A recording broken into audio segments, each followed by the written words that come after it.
This week and next week, we are looking at educational policy.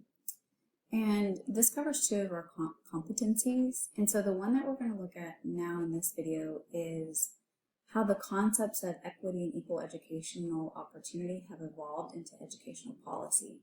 So we're going to look at some key cases and laws kind of showing that shift, going all the way back. We're actually going to start a little bit before Brown v. Board of 1954. But basically that's our starting point and moving forward to some modern equity initiatives. So there are a couple of court cases that kind of set the precedent for this separate but equal debate. And one of those is one that we all know, we probably all heard of it, but you may not know much about the Plessy versus Ferguson. So this was the separate but equal court case, and it came from like a train car incident. A gentleman had bought a first-class ticket on a train. He boards, he goes to the first-class car, and because he is not white, he's forced to the back of the train, like to a different train car. His argument was, well, I paid for the first-class ticket, I should be able to sit there. And the court came back and ruled against him, and they said, as long as they're separate facilities, but they're equal, then they don't have to sit you in the all-white first-class train car. So this is where we get the Plessy versus Ferguson. One of the things that challenges that, as far as African Americans and like kind of the state cases that will go on and set a precedent for all federal cases, is Sweat versus Painter and McLaurin versus Oklahoma State of Regents. So you'll notice in that first picture, that's the white versus the colored water fountain. So this is a really great example, some pictures that I have here, just showing you how separate is not equal. And it never was. It was never meant to be equal. It was just meant to be separate. So look at this first picture of the water fountains. You'll notice the white, and I'm going to use some language that we don't really use in the US anymore, but you'll notice it says white, and then above this one it says colored. And you'll notice these are not the same. One's nicer than the other one, right? One was just like an afterthought, like, oh, we got to do this now. Notice down here in this classroom also, this all-white classroom and this black classroom. Notice these are not equal. They're separate, but these are not equal at all. Then you'll also notice this is McLaurin. This is George McLaurin. He was granted admission to the University of Oklahoma, but you'll notice he has to sit outside of the classroom and look in. So these two court cases, these are more of your higher ed court cases. This involves the University of Texas, and this is the University of Oklahoma.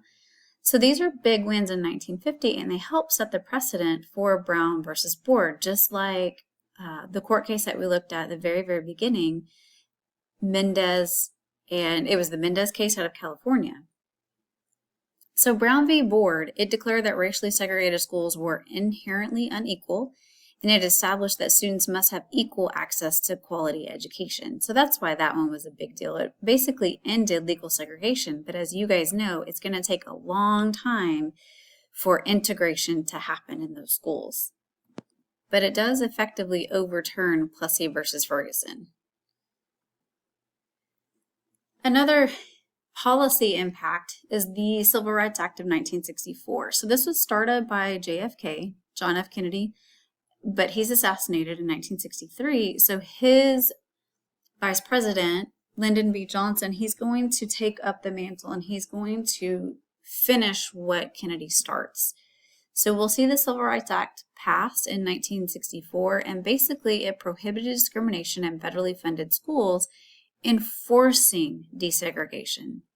So this is one of those you can tell, yeah, they were supposed to integrate in 1954, but 10 years later, we're having to pass another law to make sure that integration does happen in schools.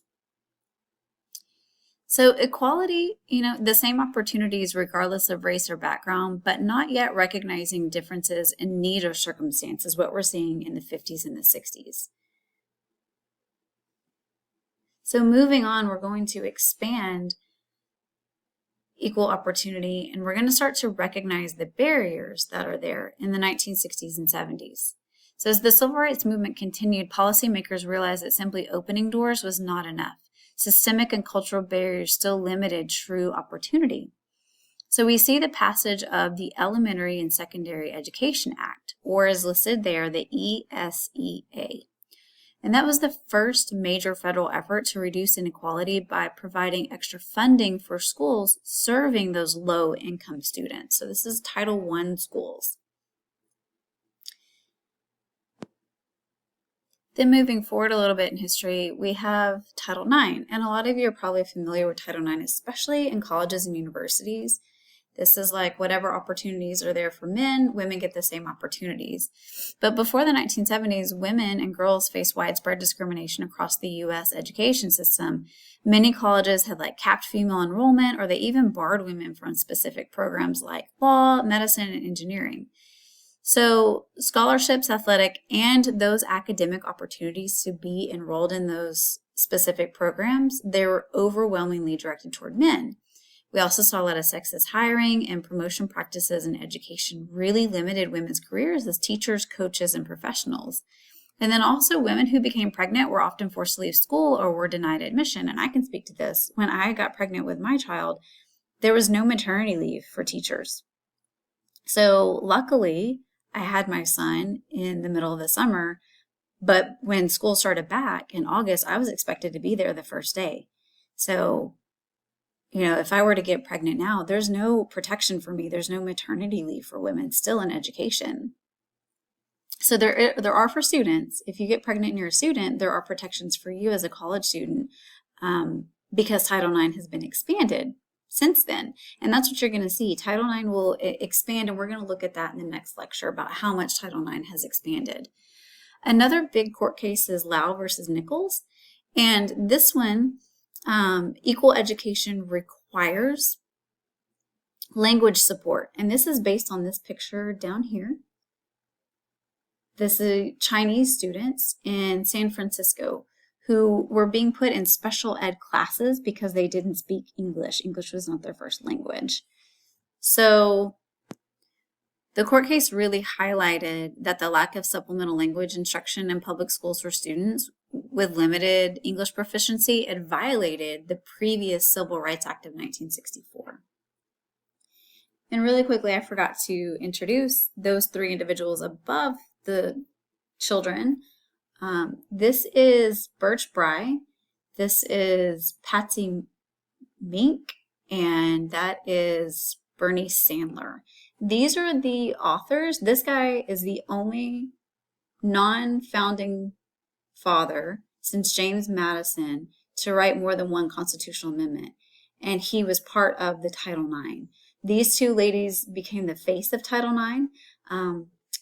She's from Hawaii, and I want to say she's from Illinois, but don't hold me to that. But these are the three that came up with Title IX and had it put into effect. And so because of them, we now have equal opportunities for men and women in education, not just K through 12, but also higher education.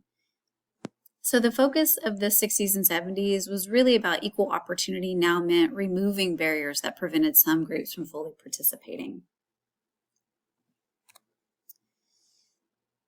So by the late 20th century, by the late 1900s, 1990s is what we're looking at, 1980s through the 2000s, educators and policymakers began to distinguish equity from equality. So we've gone over this and over this, but equity means providing resources and support according to individual need, not giving everyone the same thing. So here's some examples. Individuals with Disabilities Education Act, or IDEA, from 1990. This guaranteed a free, appropriate public education, also known as FAPE, F-A-P-E, tailored to each child's needs. Then we have the Bilingual Education Act, or the Equal Educational Opportunities Act, the EEOA. This came out in 1974. It's a federal law that requires school districts to take action to overcome language barriers and ensure equal access to education for students with limited English proficiency, or LEP. So basically what it did is it expanded on and really codified the court's ruling in Lau v. Nichols. So that providing the same resources to those LEP students, that's not enough. Schools have to provide them also with adequate support. The other one is the No Child Left Behind. This came out during the Bush administration. This was in 2001. Basically, it was the US's way of really recognizing that there's huge learning gaps, right, in students across the United States. So this is the primary education law from 2002 until it was replaced in 2015. But basically, there's like 3 key provisions. So annual standardized testing. States were required to administer annual reading and math assessments to students in grades 3 through 8, and then once again in high school. They also had to be held accountable for students who were not making good grades on the assessment, who weren't passing the assessment. So they had to make adequate yearly progress towards the goal of having all students at a proficient level in reading and math. And then results had to be reported for specific groups. There were also, if you didn't, you got in trouble. There were sanctions for failure, and those schools that repeatedly missed their targets, they faced penalties such as being labeled in need of improvement, requiring them to offer students the option to transfer to a better public school. Also, high qualified teachers. So the law required all teachers in core academic subjects to be highly qualified, meaning they had to have a bachelor's degree, full state certification, and demonstration of the subject matter. Also, parents had a choice. Parents of students in consistently low performing or dangerous schools were given options to transfer their children. And this is going to be replaced in 2015 because it was just way too crazy. You can see here, this is Bush signing it into law. And then this is really how people felt about it. Like these are administrators, teachers, and they're looking at this like, if you don't pass, we are all in trouble, right? Our job is in jeopardy if the student doesn't do well. So it was a lot of anxiety for students, a lot of anxiety for teachers as well. Basically, what we walk away with is equity acknowledges that fairness requires differentiated support to achieve comparable outcomes. Today, we really do look at equity as a guiding principle for federal, state, and district educational policy. And we see that in the Every Student Succeeds Act, or the ESSA. This is the No Child Left Behind. This is what kind of ended that, and we brought this one in. So it gives states flexibility to design inclusive accountability systems and to address those opportunity gaps. We also see state-level policies coming in to really make sure that we are upholding the ESSA. So you'll see culturally responsive teaching frameworks and examples like New York, culturally responsive sustaining education framework. And that was just to ensure that teaching and curriculum reflect and affirm the identities, languages, and lived experiences of all their students. Another example is in Washington State, cultural competency, diversity, equity, and inclusion standards. And it requires all public school educators and staff to receive professional development on cultural competency and anti-bias practices. Another example is in California, the Assembly Bill. It makes ethnic studies a high school graduation requirement for all public school students beginning with a graduating class of 2030.